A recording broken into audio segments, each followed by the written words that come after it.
a lo que está escrito. O sea, todo tiene que salir como está escrito. Y entonces nosotros tenemos que mirar que al unir estos dos pasajes, vemos un texto introductorio de una gran riqueza teológica. Mateo nos sitúa en el ministerio de la encarnación y el anuncio celestial a José, subrayando su obediencia y la fe humana frente al proyecto divino. José termina siendo una persona supremamente obediente a la voz de Dios, porque ya les había dicho y seguimos mirando, y cada que leemos la palabra de Dios nos damos cuenta que José, en medio de su rectitud y en medio de su integridad, había decidido dejar a María. Eso implicaría lapidación para María, implicaría muchísimas dificultades.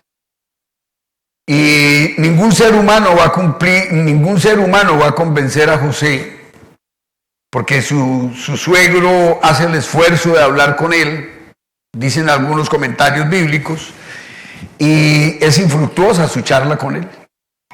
Sus amigos hacen el esfuerzo y también es infructuoso porque él está pensando en sí mismo. José no era una persona que estaba doblegada a obedecerle a Dios en ese aspecto.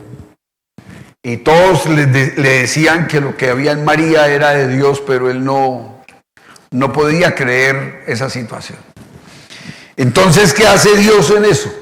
Cuando Dios decide convencerlo, entonces va un ángel y en sueños le habla y él, cuando se despierta, de inmediato sale a recibir a María. Porque es que usted y yo, lo que nos hace falta en nuestra vida de intimidad con Dios es la comunión profunda con Dios.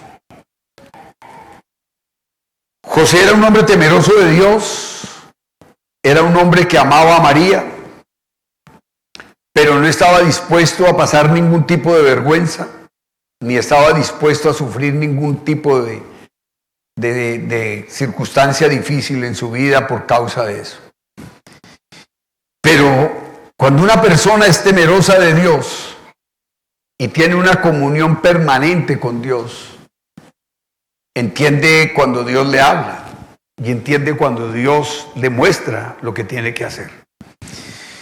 Nosotros necesitamos tener una intimidad con Dios, una intimidad que no nace en el corazón de los seres humanos, sino es una intimidad que nace en Dios. Dios es el que nos invita siempre. Dios siempre toma la iniciativa en todas las cosas espirituales que pasan en nuestra vida. No somos nosotros los que tomamos ese tipo de decisiones. Por eso, el Hijo de Dios nace revelando que Dios se identificaba con los humildes y que cumple las promesas en el seno de la historia humana. Dios no venía a ganar una guerra militar. Dios venía a ganar una guerra con el pecado. Dios no estaba interesado en quitar el poder de los romanos o el poder del consistorio, no. Él venía a ayudar y a salvar lo que se había perdido en Génesis capítulo 3. Y en Génesis capítulo 3, 15, Él hace una promesa de salvación para todos los que un día vamos a decidir creer en ese inmenso amor que Dios tiene para nuestra vida. Por eso, la combinación de ambos relatos no solo enmarca el nacimiento de Jesús, sino que también nos invita a contemplar el significado del Emanuel, Dios con nosotros. Por eso nosotros hoy debemos mirar en el corazón de la historia de nuestra salvación, encontramos el misterio más tierno y poderoso. Dios se hace hombre y nace entre nosotros. El Evangelio narrado por Lucas y el Evangelio narrado por Mateo nos presentan dos escenas que nos ayudan a contemplar ese misterio que no nos lleva a una cuestión diferente, sino a valorar la obra redentora de Cristo en la cruz del Calvario. Nosotros tenemos que recordar permanentemente en nuestro corazón que Mateo escribió el Evangelio o narró el Evangelio pensando en los judíos, en convencer a su pueblo, en demostrarle a su pueblo que Jesús era el Redentor, que Jesús era el que tenía que venir para salvarnos. Y Lucas es un historiador que nos hace un relato de una manera diferente, pero lo importante es que estos dos pasajes son muy apropiados para esto. Yo doy personalmente gracias a Dios por las personas que están encargadas en nuestra iglesia de la doctrina y de la educación espiritual de la iglesia, porque son dos pasajes escogidos de una manera muy espectacular. Son dos encuentros desde dos puntos muy diferentes, pero que nos van a llevar a todos a una conciencia muy profunda de lo que significa verdaderamente el nacimiento y la redención de Dios para cada una de nuestras vidas. Por eso somos testigos de la disposición del corazón de José. Hoy nosotros podemos decir con libertad que somos testigos de la disposición del corazón de José. Yo vuelvo a repetir lo que digo muchas veces. Hoy nosotros tenemos una gran ventaja para creer, y es que tenemos la historia y tenemos muchos libros para estudiar lo que ya pasó.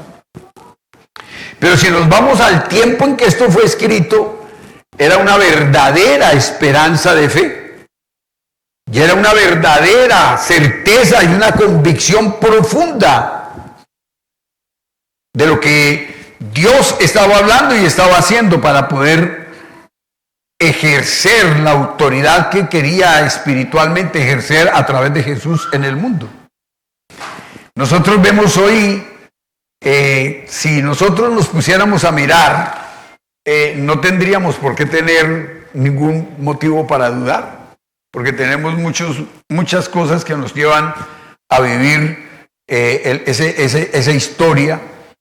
En tiempo la tecnología ha avanzado muchísimo y hoy podemos mirar muchas cosas que antes no podíamos ver y podemos estudiar a través de muchas cosas, pero está demostrado que ese estudio y que ese análisis que usted haga no es lo que a usted lo va a convencer de la salvación.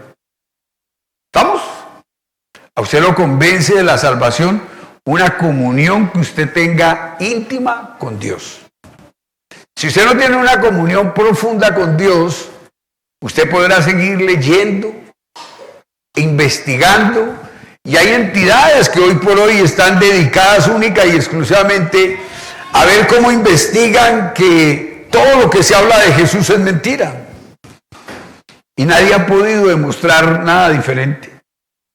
Y más bien, en la iglesia del Señor, crece el concepto espiritual de la victoria de Cristo en la cruz del Calvario, porque seguimos viendo hechos sobrenaturales de Dios a través de la vida de Jesús. Por algo nosotros tenemos en el libro de los Hechos todo lo que el Señor Jesucristo hizo a través de los apóstoles. Y hoy los hace a través de ¿quién? A través de la iglesia, usted y yo. Todo lo que Dios está planteando es eso, por eso nosotros hoy somos testigos y disponemos el conocimiento que tenemos acerca de la condición en que estaba el corazón de José.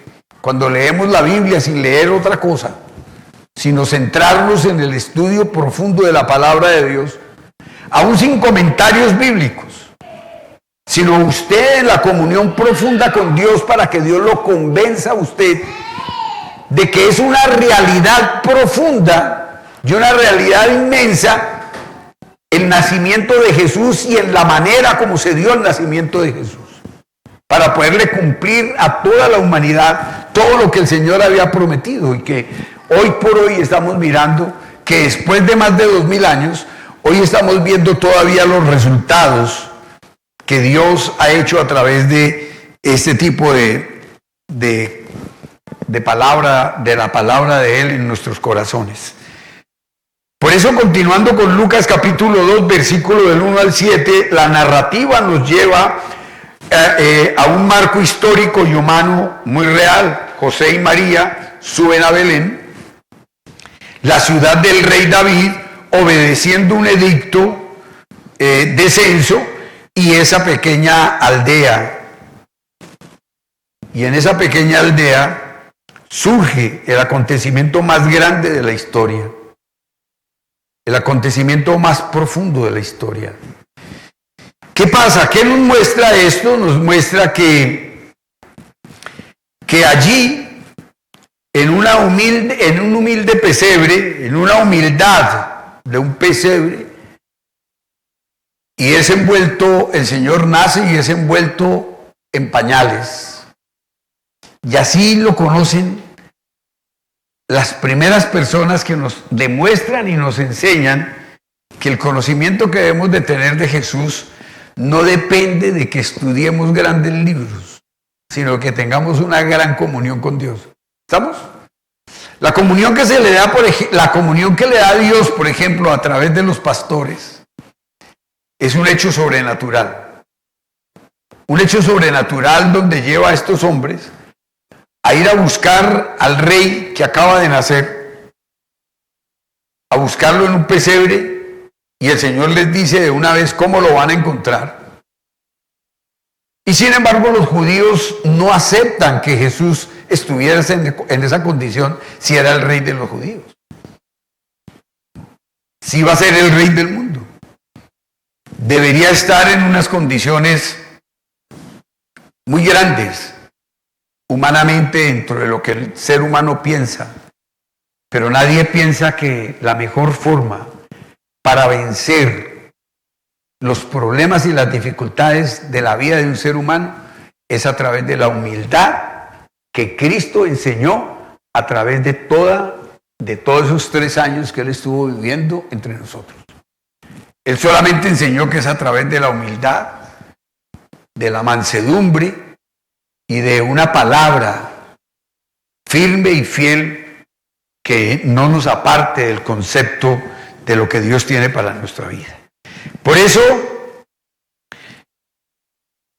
el Salvador nace porque no había lugar, nace en un pesebre porque no había lugar en ningún otro espacio para que Él naciera.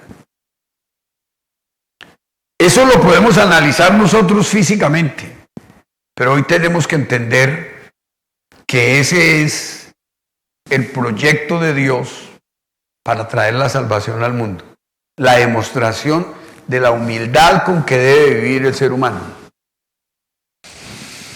En algunos comentaristas o algunas personas hablan acerca de que cuando Jesús nace en un pesebre, nadie puede creer que sea el rey. ¿Estamos? Pero entonces aparece la historia de los magos. Y aparece la historia de los magos, unos hombres que salen desde el oriente, de tierras muy lejanas, y llegan y se encuentran todos en un punto.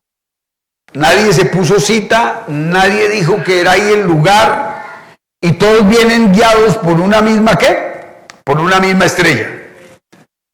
Usted y yo somos guiados por una misma luz, que se llama Jesús. ¿Estamos? Pero a muchos les pasa lo que le pasó a Herodes cuando encuentra a los magos. Cuando Herodes se encuentra con los magos, entonces indaga en ellos dónde es que van a ser el rey. Y entonces Herodes, el grande, manda a traer al sumo sacerdote, a todo el mundo, y todos dicen que van a ser en Belén. Y él de una manera muy hipócrita le dice a los magos, bueno, vayan ustedes adelante, y cuando lo encuentren me dicen dónde está, porque yo también quiero ir a ¿qué? A adorarlo. Esa es la hipocresía de muchos hoy en el cristianismo. Muchos tienen esa misma hipocresía en el cristianismo. Muchos le preguntan a usted, ¿y usted a dónde va?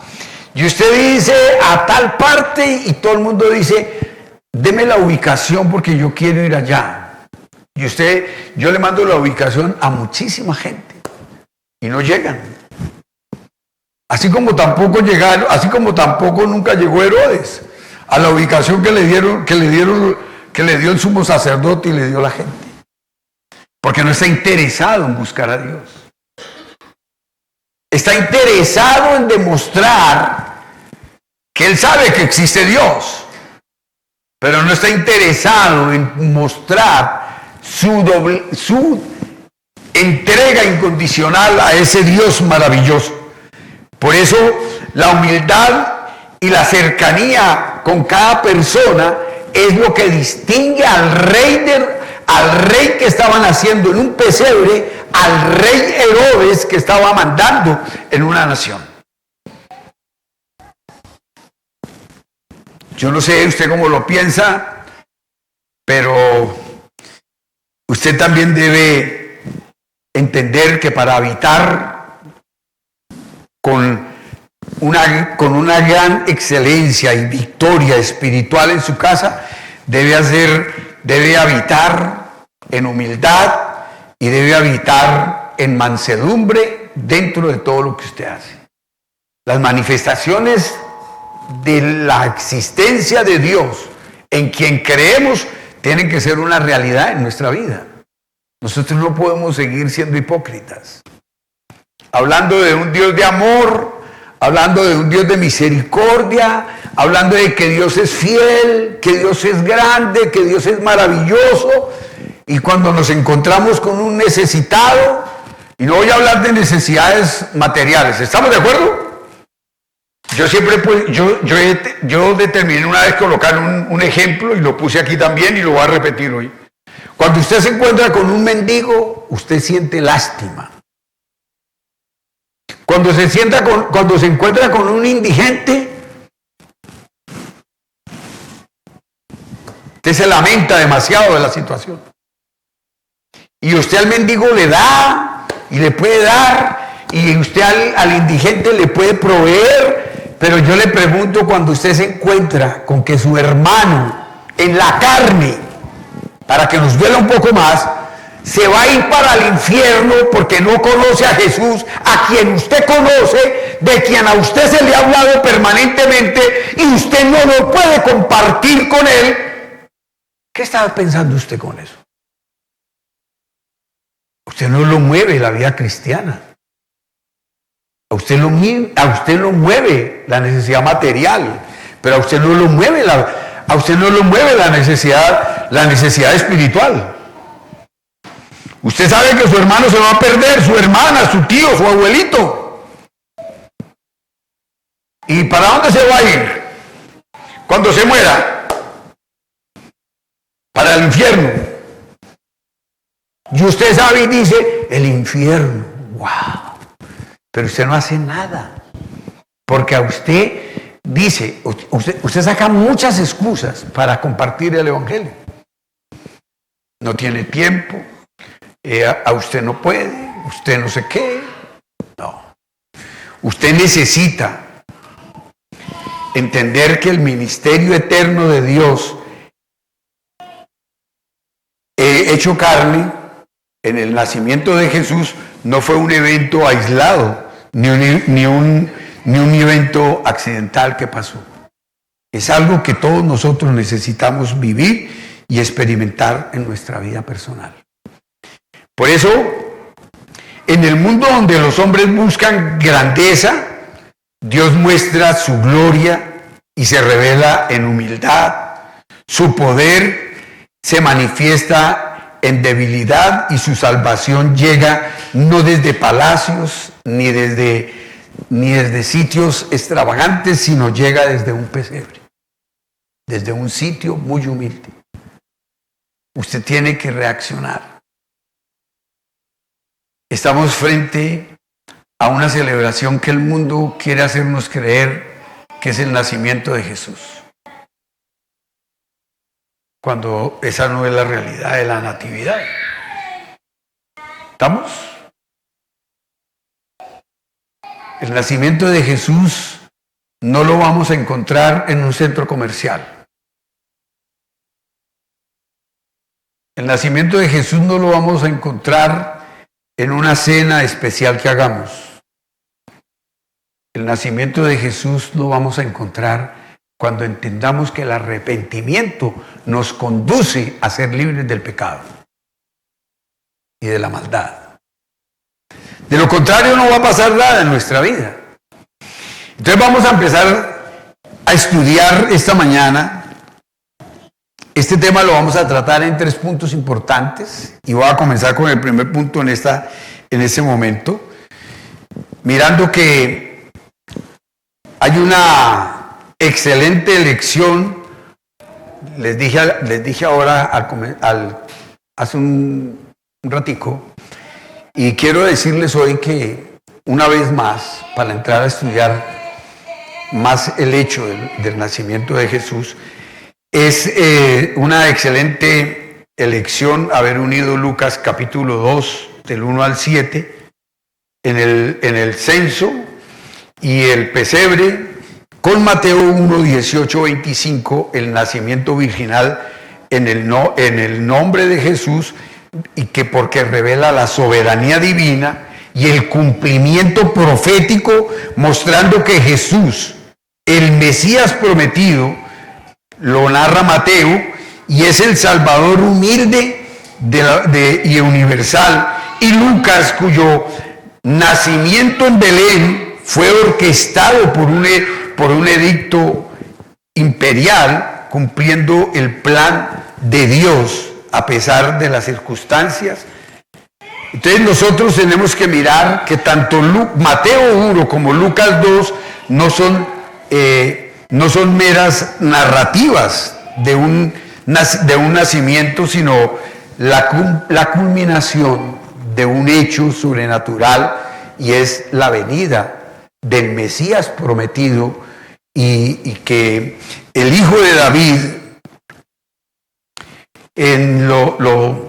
lo mandó el Señor a través de haber restaurado esa relación, esa promesa que él le había hecho a David, de que siempre iba a haber uno de su estirpe en el trono.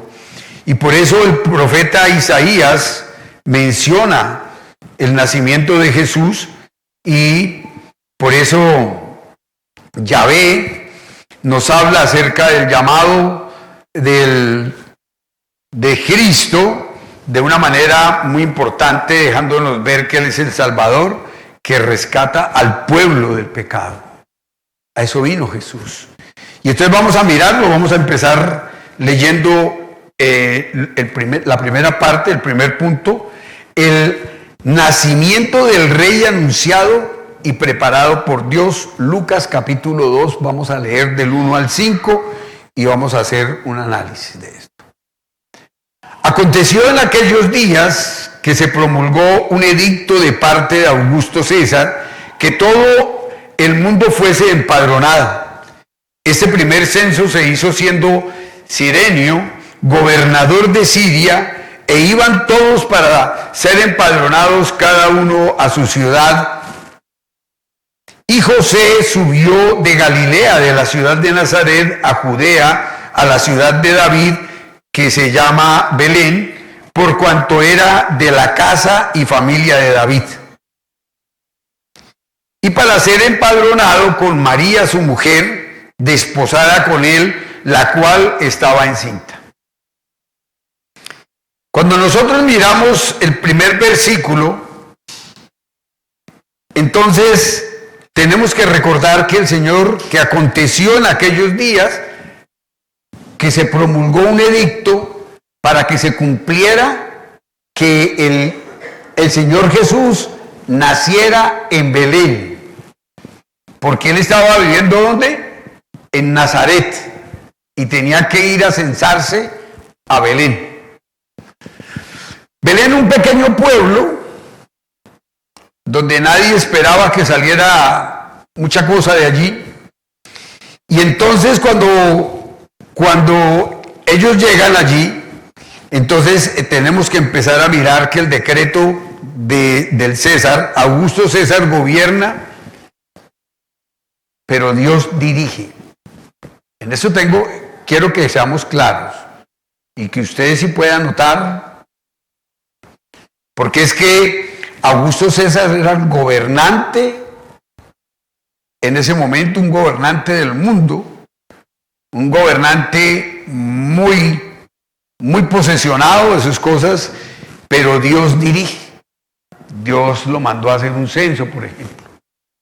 Dios, eso no fue que él decidió. Dios lo dirigió a que hiciera un censo. Dios siempre ha utilizado gente natural para ejercer su obra. A él no lo detiene nada de eso. Él llamó, por ejemplo, a Darío, cuando fue a sacar al pueblo de la esclavitud de Babilonia, lo llamó mi siervo. Y Darío, nada que ver con Cristo, nada que ver con Dios. Y así pasa en ese momento. El César cree que está ordenando una cosa porque a él le conviene conocer, pero es que Dios es el que dirige y Dios está mirando para que se haga el cumplimiento de la venida de Cristo. El emperador cree que está cumpliendo propósitos políticos, pero en realidad está cumpliendo la profecía de Miqueas capítulo 5, versículo 2. Démonos cuenta, el gobernador no está, y es lo que a veces muchos creen, y por eso en Romanos capítulo 13, cuando usted estudia Romanos capítulo 13, Dios nos dice que debemos someternos a toda autoridad puesta en la tierra porque es puesta por Él. Entonces nosotros tenemos que mirar cada una de estas cosas. Por eso, cuando nosotros miramos, Dios gobierna la historia, incluso los gobernantes impíos sirven sin saberlo a los propósitos eternos del Rey soberano. Y ya no solamente allí, Nabucodonosor fue otro hombre que fue usado, sin ser creyente, fue usado por Dios para llevar a todo el pueblo hebreo judío a la esclavitud en Babilonia. Fue el que Dios usó para que destruyera el templo, para que destruyera toda la ciudad de Jerusalén. Y nadie lo puede pensar de una manera diferente. Por eso cuando nosotros miramos, tenemos que darnos cuenta que la vida parece estar en manos de hombres injustos. Recuerde, Dios jamás pierde el control de lo que está pasando sobre el universo.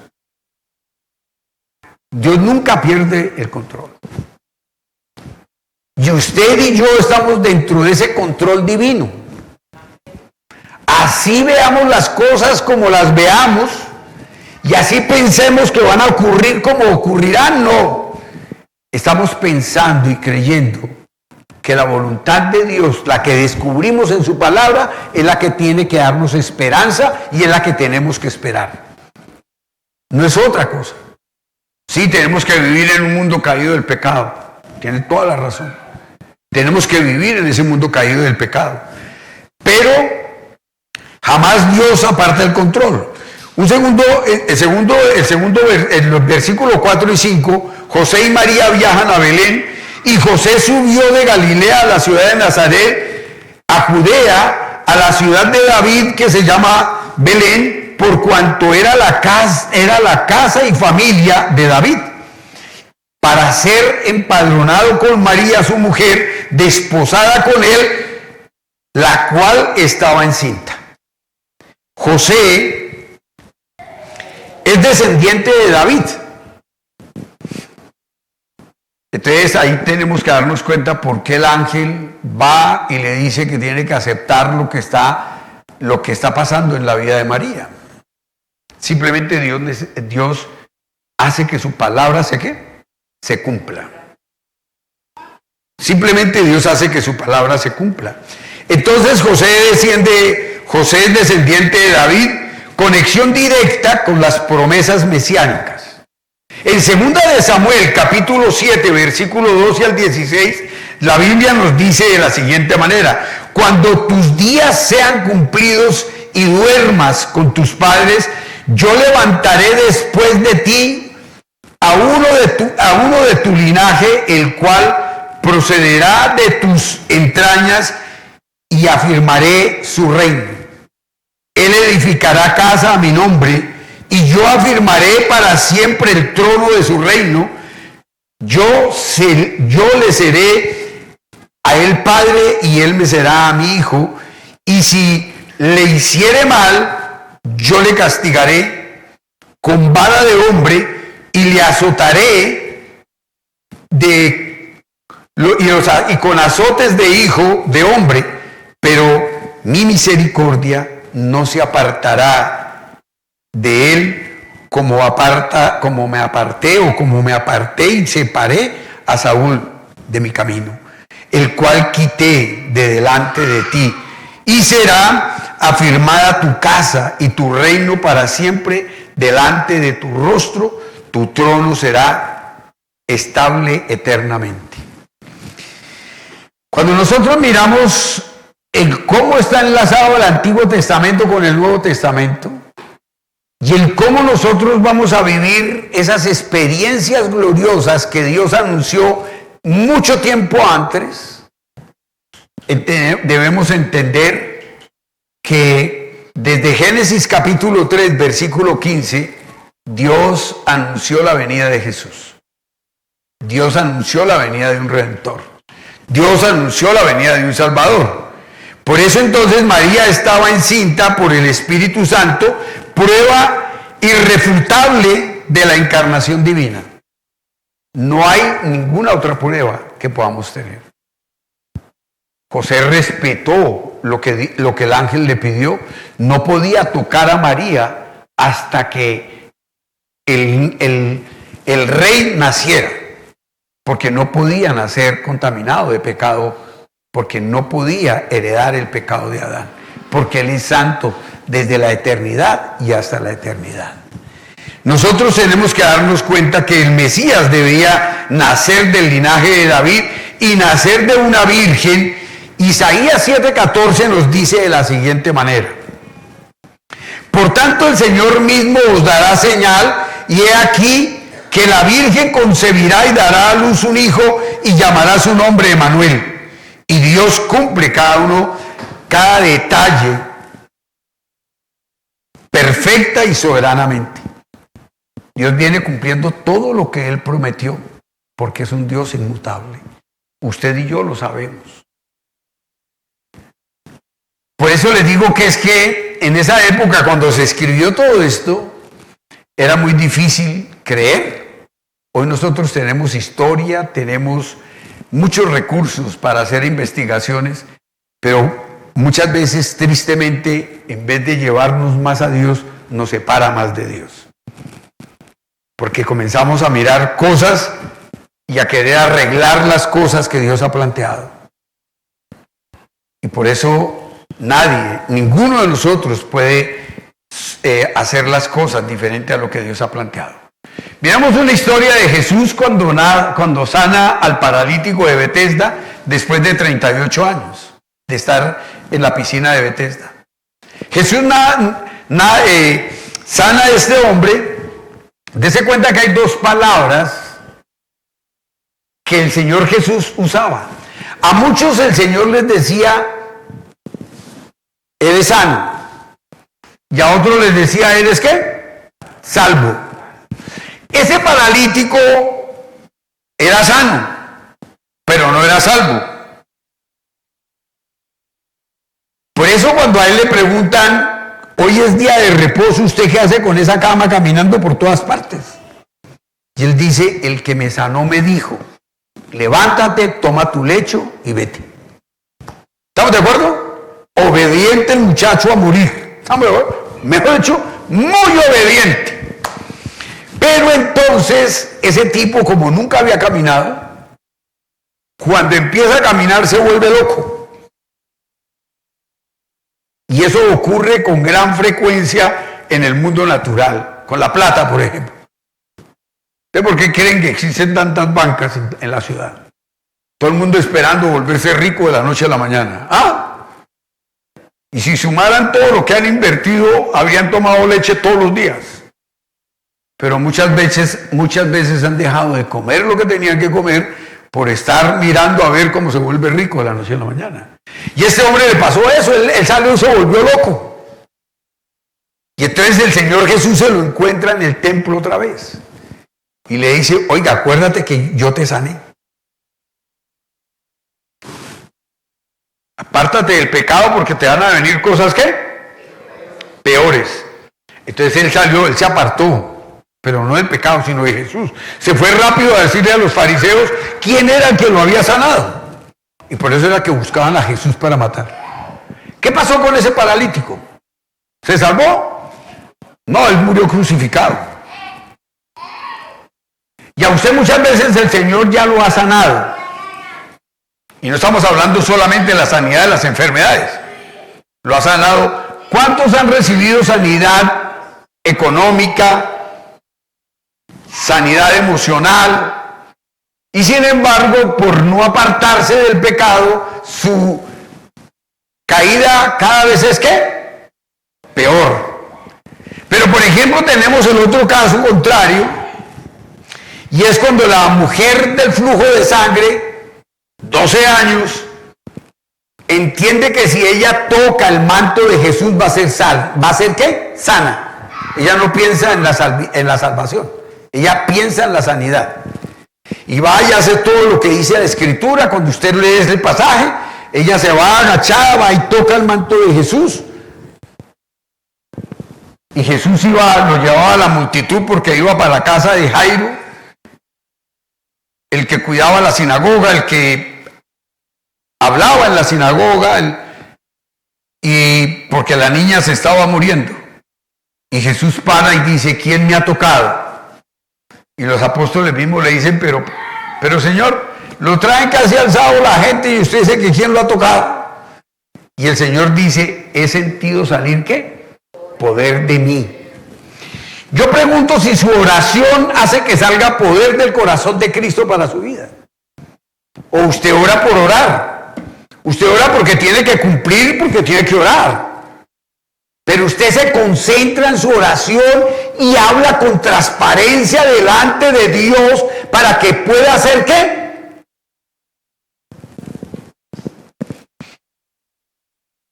Una palabra fue sano y la otra. Esta mujer, como le dijo Jesús cuando ella se arrodilla y le dice, Señor, yo fui la que toqué tu manto. Tu fe te ha salvado, no te ha sanado. Y la salvación, en la salvación incluye tanto la sanidad del cuerpo como la sanidad del alma. Entonces, la pregunta que nosotros tenemos que hacernos, porque es que nosotros tenemos que mirar, Dios nunca falla en cumplir sus promesas. El creyente puede descansar en la fidelidad de Dios, aun cuando el camino sea duro. El problema de nosotros es descansar en Dios. No está diciendo que se van a acabar las preocupaciones, que se van a acabar las dificultades. Está diciendo que el camino es duro, pero que con él tenemos la oportunidad de ser libres de toda dificultad y de todo problema. Por eso, teológicamente, subraya la encarnación del Salvador en la pobreza y la vulnerabilidad, vinculado lo divino con lo humano y lo universal a través de ese censo imperial, mostrando que la gracia de Dios llega a todos, especialmente a los marginados. Yo no quiero que usted piense solamente que el Señor está hablando de los marginados económicamente. No. ¿Cuántos marginados hay espiritualmente? Que nunca se encontrarán con Dios hasta que no se arrepientan. Muchos que conocen a Dios, saben de quién es Dios, pero nunca van a cambiar porque nunca va a pasar nada con sus vidas. El segundo punto de esta mañana es el misterio y milagro del nacimiento del Rey. Lucas 2, 6, 7. Y aconteció que estando ellos allí, se cumplieron los días de su alumbramiento, y dio a luz su hijo primogénito, y lo envolvió en pañales, y lo acostó en un pesebre, porque no había lugar para ellos en el mesón. Ella dio a luz a su hijo primogénito, dice el versículo 7, no solo es un niño, es el Hijo eterno encarnado. La humanidad de Cristo es real, nació, lloró, creció, vivió como hombre. Por eso nosotros tenemos que mirar que lo envolvió en pañales y lo acostó en un pesebre, y aquí vemos la humildad radical del Rey del cielo. No nació en un palacio, sino en un establo. No fue recibido por nobles, sino por animales. No descansó en una cuna de oro, sino en un pesebre de madera. Esto tiene que ver mucho con la conexión de todo el ministerio de Jesús en la tierra. La vida de Jesús es coherente desde el principio hasta el fin. Nació pobre, vivió pobre, murió desnudo en una cruz y resucitó glorioso para dar riqueza espiritual a los pobres y vida eterna a los perdidos. Usted y yo tenemos que ser claros. No podemos seguir pensando como lo pensaban los judíos, esperando un Dios, un Cristo que naciera en medio de las riquezas. Nació pobre, vivió pobre, murió desnudo y resucitó glorioso para dar riqueza a los pobres en la vida eterna. Por eso Dios no mira grandezas humanas. Él se acerca con gracia a los humildes y a los que reconocen su necesidad espiritual. Por eso, cuando nosotros miramos, nos damos cuenta que el Señor Jesús, cuando vemos que el cumplimiento de Miqueas capítulo 5, versículo 2, pero tú, Belén, Efrata, pequeña para estar entre las familias de Judá, de ti me saldrá el que será Señor en Israel, y sus salidas son desde el principio de los días y la eternidad. El nacimiento de Jesús está anunciado a través del Antiguo Testamento, y Cristo no nació. Cristo es eterno igual que el Padre. Por eso el último punto que tratamos en este momento para cerrar nuestra enseñanza de la mañana, el nacimiento del Rey Jesús explicado y confirmado en Mateo 1, 18 al 25. El nacimiento de Jesucristo fue así: estando desposada María, su madre, con José, antes de que se juntasen, se halló que había concebido del Espíritu Santo, y José, su marido, como era justo y no quería infamarla, quiso dejarla secretamente. Y pensando él en esto, he aquí un ángel del Señor le apareció en sueños y le dijo: José, hijo de David, no temas recibir a María, tu mujer, porque lo que en ella es engendrado del Espíritu Santo es, y dará a luz un hijo y llamará su nombre Jesús, porque él salvará a su pueblo de sus pecados. Y todo esto aconteció para que se cumpliese lo dicho por el Señor por medio del profeta, cuando dijo: he aquí una virgen concebirá y dará a luz un hijo, y llamarás su nombre Emmanuel, que traducido es Dios con nosotros. Y despertando José del sueño, hizo como el ángel del Señor le había mandado, y recibió a su mujer, pero no la conoció hasta que dio a luz a su hijo primogénito y le puso por nombre Jesús. El embarazo de María desposada con José fue algo que José casi no puede entenderlo, pero él entendió que eso era algo sobrenatural. Entonces nosotros miramos que Jesús no heredó la naturaleza pecaminosa de Adán.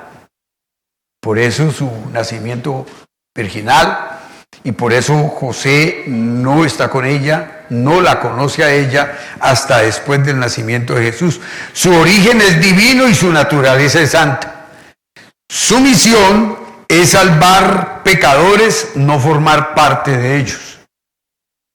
Esto en una conexión con Génesis capítulo 1 nos enseña muchas cosas, un nuevo comienzo para la humanidad. Este empalme que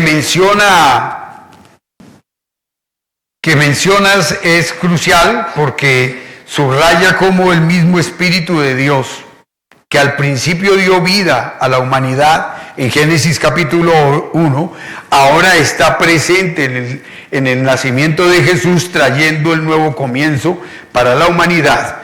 En Génesis el Espíritu movía las aguas y daba vida a la creación, mientras que espiritualmente da la renovación a través del nacimiento de Jesús, que es el mismo Espíritu el que trae vida para todos nosotros. Por eso nosotros debemos darnos cuenta que el ángel revela sus propósitos en el versículo 21, y tenemos que darnos cuenta de cosas que son verdaderamente muy profundas para nuestro corazón y para nuestra vida. Aquí está el corazón del Evangelio. Y dará a luz un hijo y llamará a su nombre Jesús, porque él salvará a su pueblo de sus pecados. No vino para dar fiestas, el Señor no vino para que se hagan fiestas. El Señor vino para salvar a los pecadores. No vino para ser recordado en Navidad. La semana pasada Giovanni profundizó mucho acerca de eso. Él no vino para que usted lo recuerde en Navidad. Él vino para salvar su vida y sacarlo del pecado y de la maldad. Él no vino para que usted cada año se acuerde que Él nació. Él vino para que usted viva todos los días sometido a su voluntad, que es agradable y perfecta y que está escrita en su palabra. ¿Estamos? Nosotros tenemos que seguir mirando. No vino para hacer milagros únicamente. Él no vino solamente a sanar enfermos. Él vino a liberarnos a todos nosotros del pecado. Ese es su objetivo final. Él no vino para que usted haga fiestas. Porque es que las grandes fiestas que se hacen para recordar el nacimiento de Jesús terminan todas envueltas en un pecado atroz. Trago, chismes, peleas. Nada parecido a lo que vino a hacer Cristo a la tierra. Nada parecido a eso. Nada, no tiene nada de parecido al amor que el Señor trajo para establecer su reino en la tierra. No vino para ser un líder moral. El Señor vino para salvar pecadores. Él no vino a ser un rey, como lo querían convertir. ¿Qué pasó en Nazaret? Lo iban a matar. Y en todas partes tenía que irse porque lo que pretendían era llevarlo para que fuera ¿qué? Rey. Y él sabía que no venía a ser ese tipo de rey. Esta Navidad es algo muy especial. Si usted viene entendiendo el Evangelio, usted tiene que el día de Navidad celebrado en su casa Entonces usted tiene que acordarse lo que Cristo hizo y lo que usted debe hacer. ¿Estamos de acuerdo? Porque eso es lo que tenemos que mirar, y para eso tenemos que mirar ejemplos del ministerio de Jesús.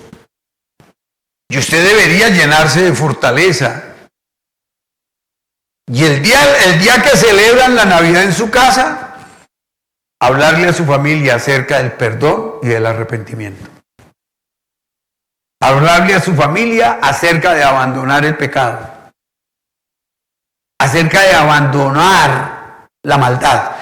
Porque, por ejemplo, obras del Señor Jesucristo, perdonó a la mujer adúltera. Usted debe enfatizar eso en esta Navidad en su casa. Que el Señor fue a perdonar. No vino a que usted haga una gran fiesta y termine borracho recordando que Él es Jesús. Él vino a que Él sanó a la mujer adúltera, limpió al leproso impuro. Acuérdese de ese leproso que se acerca a Jesús y le dice, si usted quiere me limpia. ¿Y qué le dijo Jesús? Sí, yo quiero. Y lo limpió, ¿o no? Salvó al ladrón en la cruz. El tipo que está ahí a la derecha de él y le dice, Señor, yo he reconocido tu gloria y tu grandeza. Y yo solamente quiero pedirte algo. Que cuando estés en el paraíso te acuerdes de mí. Y el Señor le dijo, hoy estarás conmigo en el paraíso. Esa es la Navidad. Que usted lleve a su familia a que todos se encuentren hoy y le pidan al Señor que los lleve ¿a dónde? A su trono de gloria, a su paraíso. Dice también que restauró a Pedro después de haberlo negado. Los que hemos leído la Biblia, sabemos que Pedro, cuando negó a Jesús las 3 veces, ¿qué terminó haciendo Pedro? Llorando amargamente. Y casi no se puede componer ese Pedro porque había cometido lo más difícil de su vida, pecar contra el mismo rey, contra el mismo Señor y Salvador que había sido con él muy especial. Y usted debe hacerlo en este momento. Esta Navidad usted debe permitir que Dios, así como ayudó a Pedro para ser restaurado, después de haberlo negado, usted, después de haber negado a Cristo, quizás muchas veces, con palabras, con hechos, con emociones, usted pueda ser restaurado por Él. Cristo vino a buscar lo que está perdido. Mis estimados amigos, vamos a orar. Y vamos a orar recordando lo que dice Isaías 7:14, he aquí una virgen concebirá y dará a luz un hijo y llamará su nombre Emmanuel, que traducido es Dios con nosotros.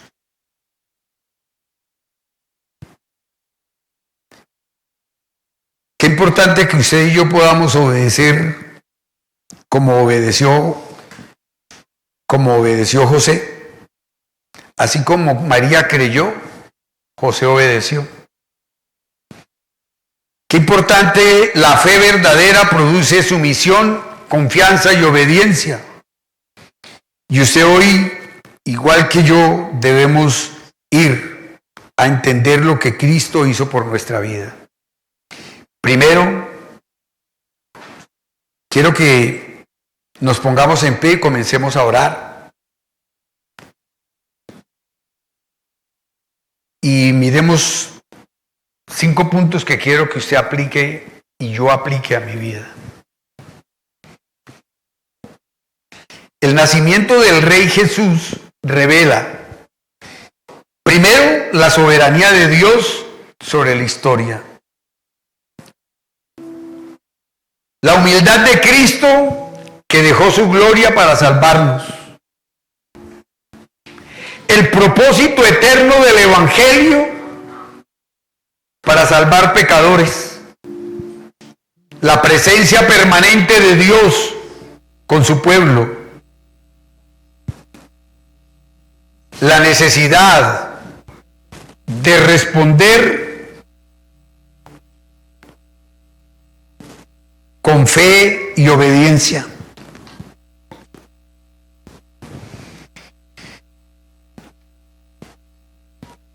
Ese rey no vino buscando coronas humanas.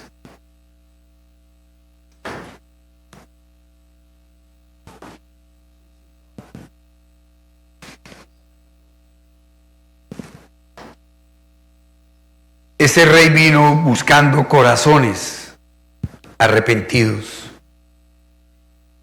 Y hoy, que aprovechando que hay Santa Cena, usted pueda mostrar que verdaderamente su corazón está arrepentido. Ya tengo ahí.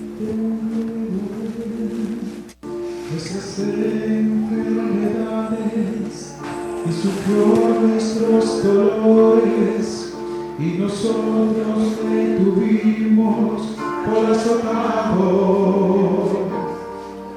por herido de Dios y abatido.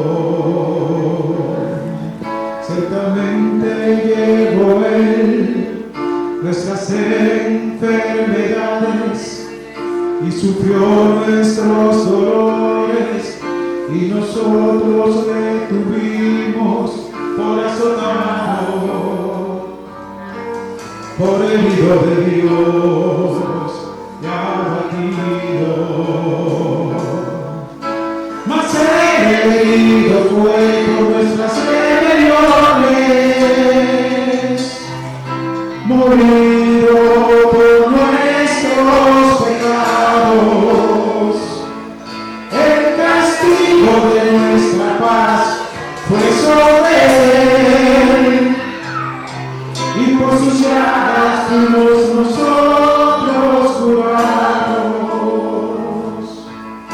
Mas herido fue por nuestras rebeliones, morido por nuestros pecados. El castigo de nuestra paz fue sobre él, y por sus llagas fuimos nosotros curados.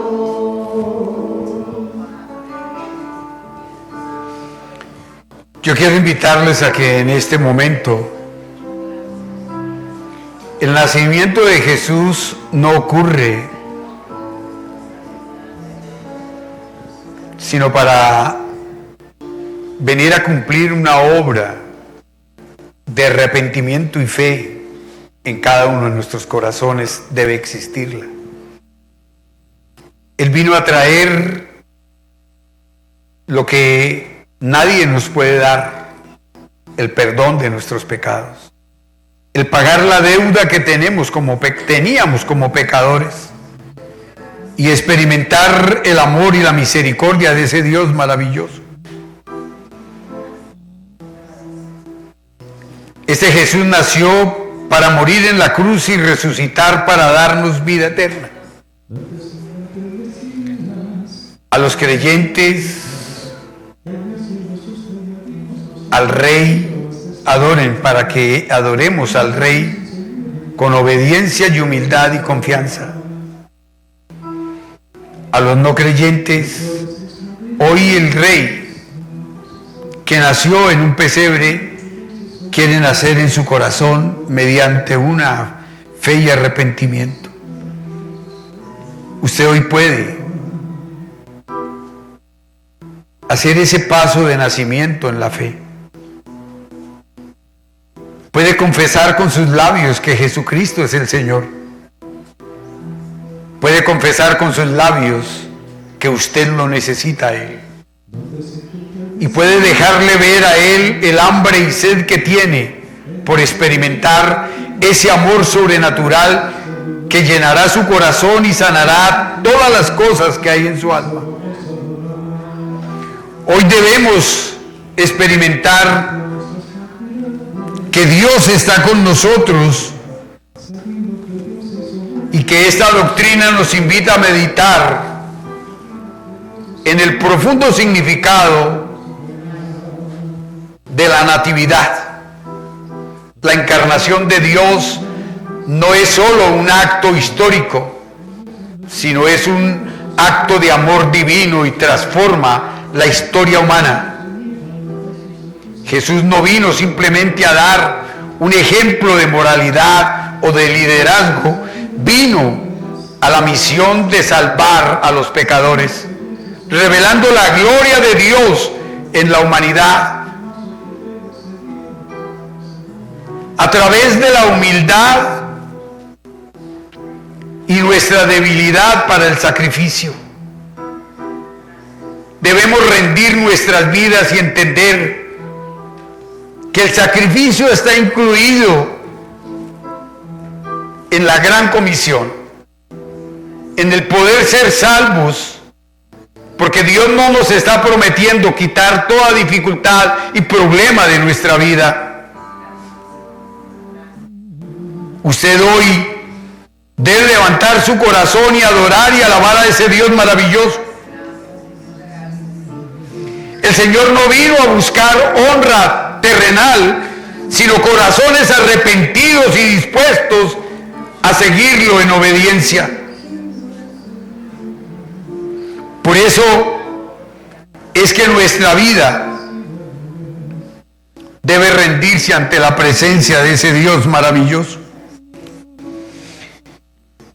El Señor en amor y en misericordia, cuando hizo la cena con los apóstoles, antes de ir a entregar su vida para la muerte en la cruz, por todos nuestros pecados y por todas nuestras dificultades, Él vino para salvar nuestro corazón y para llenar nuestra vida con su amor y con la plenitud de su misericordia.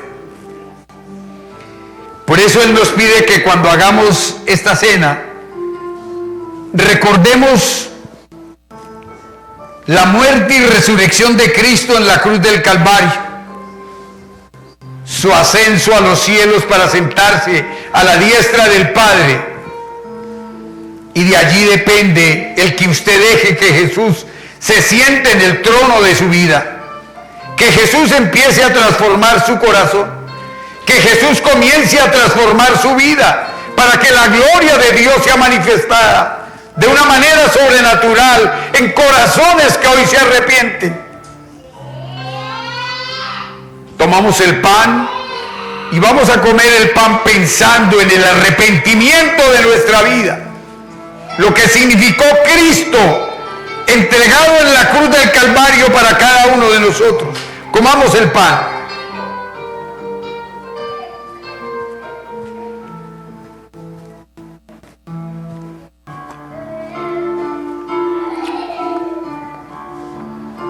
Asimismo, el Señor tomó el jugo de la vid y nos enseñó que ese era el nuevo pacto en su sangre. Ya no hay sacrificios, porque Él ya hizo el sacrificio que todos deberíamos haber cumplido para ser salvos, y hoy estamos en las manos de ese Jesús maravilloso. Qué maravilloso que usted desde ahora se encargue de empezar a fomentar en su casa ese recuerdo permanente de lo que Cristo hizo en la cruz del Calvario para salvarnos a todos nosotros y darnos la vida eterna que necesitamos. Tomemos todos el jugo de la vid.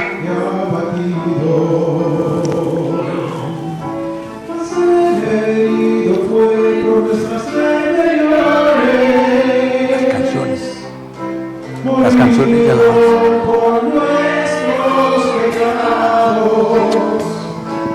Solo dele gracias a Dios.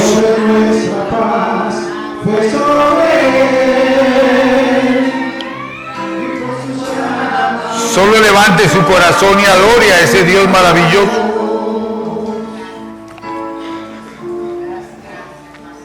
Hoy es un día maravilloso. Es un día en el que debemos recordar el ministerio de Jesús. Vino y perdonó a la mujer adúltera. Limpió al leproso. Restauró a Pedro, que lo había negado. Hoy Dios quiere restaurar nuestras vidas a través de la oración y de la alabanza. Él hoy quiere restaurar nuestros corazones para ver su gloria, para experimentar el poder de su amor y de su gracia. Vamos a alabar a Dios y a exaltarlo a Él, para darle gracias por haber pagado por nuestros pecados, para darle gracias por haber hecho una obra redentora en acción al Padre por nuestras vidas.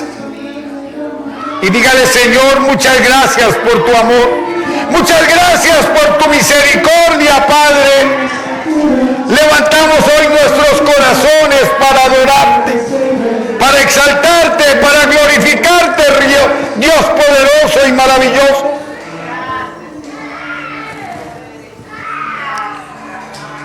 Vamos a cantar y alabar a nuestro Dios con todo el corazón, con todas nuestras fuerzas, con toda nuestra alma, y vamos a decirle: Señor, no vamos a recordar el nacimiento, sino vamos a recordar que tú estás vivo en nuestro corazón.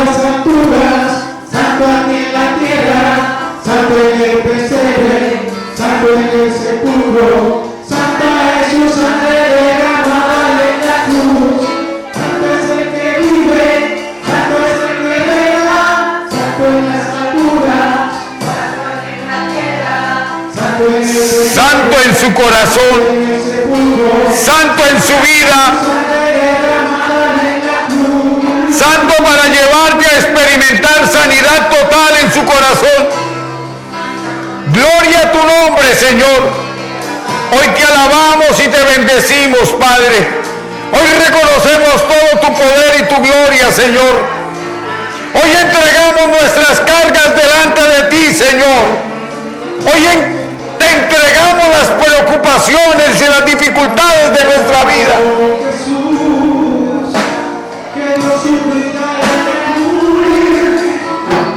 Padre, gracias por escuchar nuestra oración. Gracias por escuchar el gemir y el clamor de nuestro corazón. Dios, te alabamos y te bendecimos, Señor. Reconocemos todo tu poder y tu gloria, Señor. Gracias, Dios. Gracias por tu amor y por toda tu misericordia, Padre.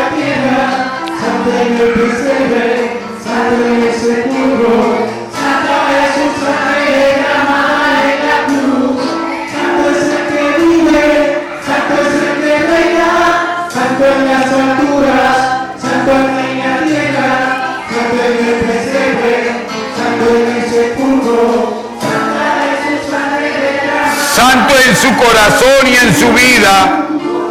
Él es el que sana, el que libera, el que santifica y purifica nuestras vidas. Gracias, Dios, por tu amor. Gracias, Dios, por tu misericordia.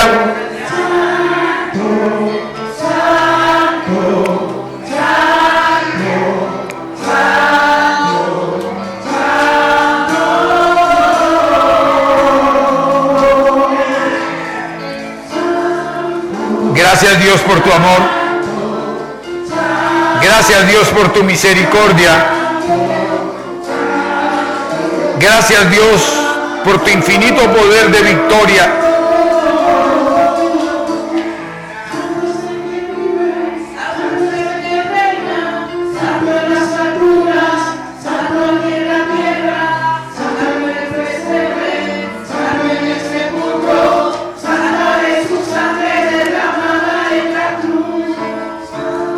Santo en su corazón, santo en su vida, santo en su familia, santo en su casa. La gloria de Él está siendo manifestada en victoria. Alabe y glorifique a ese Dios maravilloso. Exalte al Dios del poder y de la grandeza, al Dios de la misericordia y la gracia. Dígale gracias, Señor. Gracias, Dios, por tu amor. Gracias, Dios, por tu misericordia. Gracias, Dios, por tu fidelidad. Ahora levanta tu corazón delante de ese Dios maravilloso y dile a Él: Señor, haz que yo pueda hablar delante de mi familia de tu gloria. Haz que yo pueda llevarles a ellos el Evangelio en esta Navidad, Señor amado. Que ellos te puedan conocer. No por lo que yo les vaya a decir, sino por las cosas que les voy a mostrar que tú haces en mi corazón. Por la grandeza y la misericordia tuya a través de mi vida, Padre.